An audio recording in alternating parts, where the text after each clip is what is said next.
বন্ধুরা বর্তমানে কিন্তু 2024-এ নতুন পদ্ধতিতে বার্থ সার্টিফিকেটের জন্য অনলাইন অ্যাপ্লিকেশন কিন্তু শুরু হয়ে গেল। আগের যে বার্থ সার্টিফিকেট অ্যাপ্লিকেশনের প্রসেস ছিল সেটা কিন্তু সম্পূর্ণভাবে চেঞ্জ হয়ে গেছে। এখন কিন্তু নতুন ডকুমেন্টস আপনাকে আপলোড করতে হবে এবং নতুন ভাবে আপনাকে ফর্ম ফিল আপ কিন্তু করতে হবে। তো সেই জন্য আজকের ভিডিওতে আপনাদের 2024-এর নতুন পদ্ধতিতে কিভাবে আপনি বার্থ সার্টিফিকেটের জন্য অ্যাপ্লিকেশন করবেন তার স্টেপ বাই স্টেপ প্রসেস কিন্তু দেখাবো। এবং অনলাইন অ্যাপ্লিকেশন করার পর 10 থেকে 15 দিনের মধ্যে আপনার সার্টিফিকেটটা অ্যাপ্রুভ হয়ে যাবে। তখন আপনি অনলাইন থেকেই সার্টিফিকেটটা ডাউনলোড কিন্তু করতে পারবেন, ঠিক আছে, এবং সেটা সমস্ত কাজে ইউজ করতে পারবেন। তো কিভাবে আপনি বার্থ সার্টিফিকেটের জন্য অনলাইন অ্যাপ্লিকেশন করবেন এবং অ্যাপ্লিকেশন করার পর কিভাবে আপনি বার্থ সার্টিফিকেট অ্যাপ্রুভ হয়ে যাওয়ার পর সার্টিফিকেটটা ডাউনলোড করবেন তার স্টেপ বাই স্টেপ প্রসেস দেখাবো। সেই জন্য ভিডিওটা প্রথম থেকে শেষ পর্যন্ত অবশ্যই দেখবেন মনোযোগ সহকারে। এবং আমাদের চ্যানেলে প্রথমবার ভিজিট করে থাকলে আমাদের চ্যানেলটিকে সাবস্ক্রাইব করে রাখুন এবং পাশে থাকা বেল আইকনটিকে অন করে রাখুন, কারণ আমরা এরকম রিলেটেড নিত্য ভিডিও নিয়ে আসি। তো চলুন আজকে ভিডিওটা শুরু করা যাক। তো প্রথমে এই অফিসে চলে আসবেন। চলে আসার পর এরপর আপনি কি করবেন, এখানে চলে আসার পর এখানে দেখতে পাচ্ছেন সিটিজেন সার্ভিস বলে একটা অপশন রয়েছে। এই অপশনে আপনি ক্লিক করবেন। এই অপশনে ক্লিক করে দেওয়ার পর তারপরে এখানে দেখতে পাচ্ছেন বার্থ অপশন, এই অপশনে ক্লিক করবেন। এই অপশনে ক্লিক করে দেওয়ার পর এখানে বিভিন্ন রকম অপশন আপনাদের শো হয়ে গেল। এবার যারা নতুন রেজিস্ট্রেশন করতে চান নিউ রেজিস্টার অপশনে ক্লিক করে নতুন রেজিস্ট্রেশন করতে পারবেন। তারপর ট্র্যাক অ্যাপ্লিকেশন করতে পারবেন। তারপর এখান থেকে সার্টিফিকেট ডাউনলোড করতে পারবেন। এবার আপনি নিউ রেজিস্ট্রেশন অপশনে ক্লিক করার পর তারপর এখানে মোবাইল নাম্বার বসিয়ে দিবেন। মোবাইল নাম্বার বসিয়ে গেট ওটিপি বাটন ক্লিক করবেন। গেট ওটিপি বাটনে ক্লিক করলে আপনার মোবাইলে ওটিপি আসবে। সেই ওটিপিটা বসিয়ে এখানে সাবমিট ওটিপি বাটনে ক্লিক করবেন। সাবমিট ওটিপি বাটনে ক্লিক করে দেওয়ার সঙ্গে সঙ্গে তারপর কিন্তু আপনার সামনে ড্যাশবোর্ডটি ওপেন হয়ে যাবে এবং সেখান থেকে আপনাকে রেজিস্ট্রেশন কিন্তু করতে হবে। রেজিস্ট্রেশন পেজটা আপনার সামনে ওপেন হয়ে যাবে। রেজিস্ট্রেশন পেজটা ওপেন হয়ে যাওয়ার পর তারপরে কিন্তু এখানে দেখতে পাচ্ছেন এখানে থেকে আপনাকে রেজিস্ট্রেশন কিন্তু করতে হবে। সর্বপ্রথম আপনি কি করবেন, ডেট অফ বার্থ, এখানে কিন্তু শিশুর ডেট অফ বার্থটা বসিয়ে দেবেন। বসিয়ে দেওয়ার পর জেন্ডার এখান থেকে সিলেক্ট করবেন। করে দেওয়ার পর নাম এখানে ফার্স্ট নেম বসিয়ে দেবেন, মিডিল নেম এবং লাস্ট নেমটা সঠিকভাবে বসিয়ে দেবেন।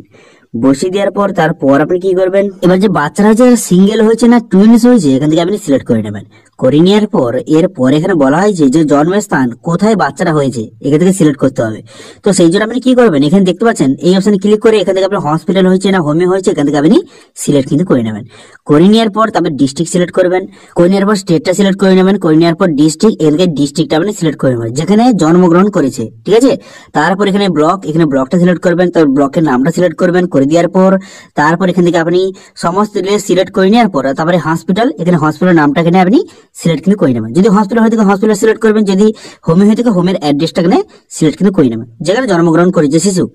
তারপরে পিতার তথ্য এখানে বসাতে হবে। তো পিতার এখানে ফার্স্ট নেম বসিয়ে দেবেন। বসিয়ে দেওয়ার পর মিডিল নেম এবং লাস্ট নেমটা সঠিকভাবে বসিয়ে দেবেন।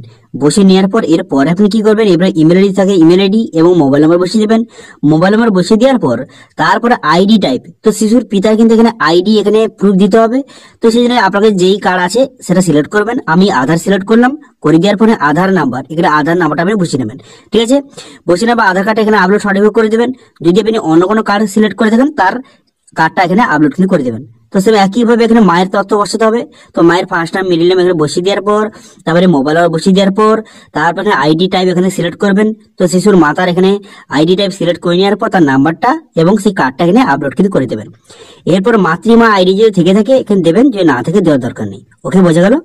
এরপর এখানে বলা হয়েছে যে শিশু জন্মের সময় মায়ের ঠিকানা, যখন শিশু জন্ম হয়েছিল যে তার ঠিকানাটা এখানে বসিয়ে নেবেন, ঠিক আছে। এখানে পুরো অ্যাড্রেসটা সঠিকভাবে বসিয়ে নেবেন যেখানে শিশু জন্ম হয়েছে, ঠিক আছে। তার পুরো অ্যাড্রেসটা সঠিকভাবে বসিয়ে নেবেন। এখানে একের পর এক কিন্তু সমস্ত ডিটেইলসটাকে একে একে আপনি বসিয়ে নেবেন, ঠিক আছে।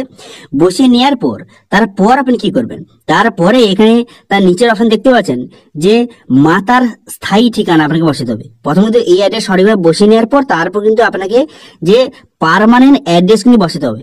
এখানে বলা আছে যে পার্মানেন্ট অ্যাড্রেস, যদি উপরে যে অ্যাড্রেসটা সেটা যদি পার্মানেন্ট অ্যাড্রেস হয়ে থাকে এখানে ঠিক চিহ্ন মারবেন। করে দেওয়ার সঙ্গে সঙ্গে এখানে অ্যাড্রেস অটোমেটিক চলে আসবে। এবার যদি আগের উপরে যে অ্যাড্রেসটা দিয়েছেন সেটা যদি আপনার পার্মানেন্ট অ্যাড্রেস না হয়ে থাকে তাহলে আপনাকে ম্যানুয়ালি ভাবে এখানে বসাতে হবে, ঠিক আছে। তারপরে এখানে বলা হয়েছে যে পরিসংখ্যান তথ্য, এখানে আপনি যে রিলেশনটা সিলেক্ট করবেন। করে দেওয়ার পর শিশুর বাবার কতদূর পড়াশোনা এখান থেকে আপনি সিলেক্ট কিন্তু করে নেবেন। করে নেওয়ার পর তারপরে কি কাজ করে, যে ফাদার কি কাজ করে এখান থেকে আপনি সেটা সিলেক্ট করবেন। করে দেওয়ার পর তারপরে শিশুর যে মাতার তার কতদূর পড়াশোনা সিলেক্ট করবেন এবং সে কি কাজ করে সেটা এখান থেকে আপনি সিলেক্ট কিন্তু করে নেবেন। করে নেওয়ার পর এখানে অন্যান্য তথ্য আপনাকে এখান থেকে বসাতে হবে। যেমন কিন্তু শিশুর যে মা, সে যখন প্রথম বিয়ে হয়েছিল তার তখন যে কত বয়স হয়েছিল এখান থেকে সেটা বসিয়ে নিতে হবে।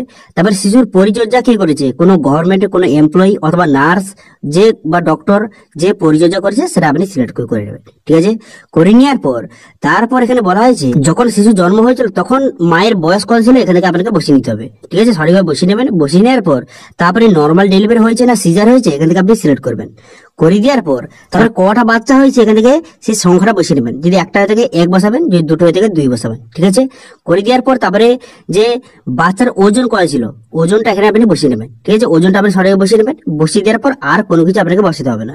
তারপরে এখানে দেখতে পাচ্ছেন এখানে আপনাকে ডকুমেন্টস আপলোড করতে হবে। একটা হচ্ছে ফর্ম 1, এই ডকুমেন্টস আপলোড করতে হবে এবং ডিসচার্জ সার্টিফিকেট আপনাকে আপলোড করতে হবে। ঠিক আছে, এবারে ফর্ম 1টা কোথায় পাবেন অথবা কিভাবে ফিল আপ করবেন সেটা একটু পরে দেখে দিচ্ছি। এই নতুন ফর্ম 1 কিন্তু সবাইকে অবশ্যই আপলোড করতে হবে। এবার এই ডিসচার্জ সার্টিফিকেটটা এটা কিন্তু জন্মের পর হসপিটাল থেকে এই সার্টিফিকেটটা দেওয়া হয়, সেটা আপনি আপলোড করে দেবেন। ঠিক আছে, এবং যারা হোমে হয়েছে তাদের ক্ষেত্রে অ্যাপ্লিকেশন করলে এই ডিসচার্জ সার্টিফিকেট অপশন কিন্তু আসবে না।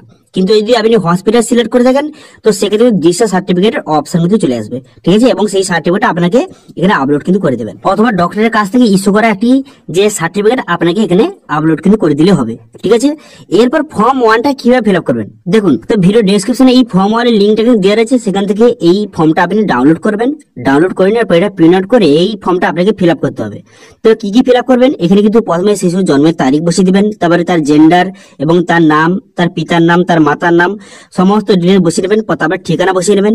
বসিয়ে নেওয়ার পর আপনি অনলাইনে যেসব ডিটেলস কিন্তু বসালেন সেই সব ডিটেলস এখানেও কিন্তু বসানোর অপশন আছে, যে শিশুর তার পিতার শিক্ষাগত যোগ্যতা কত, মায়ের শিক্ষাগত যোগ্যতা কত, যেগুলো বসালেন সেগুলো কিন্তু এখানে আসবে।